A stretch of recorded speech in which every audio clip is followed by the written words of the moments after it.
this video, you're going to learn how to change your CLRF03 refrigerator water filter.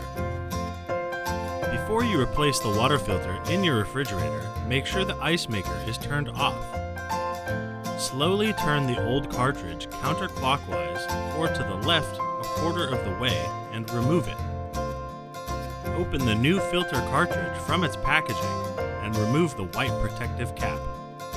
Insert the new filter cartridge with the lock symbol pointing to the left. Push in and turn the filter clockwise or to the right a quarter of the way. You will feel the cartridge stop and the lock symbol should now be in line with the indicator light. Now flush 3 gallons of water through your water dispenser to clear any air from the water line and to check for leaks in the filter housing. Turn the ice maker back on.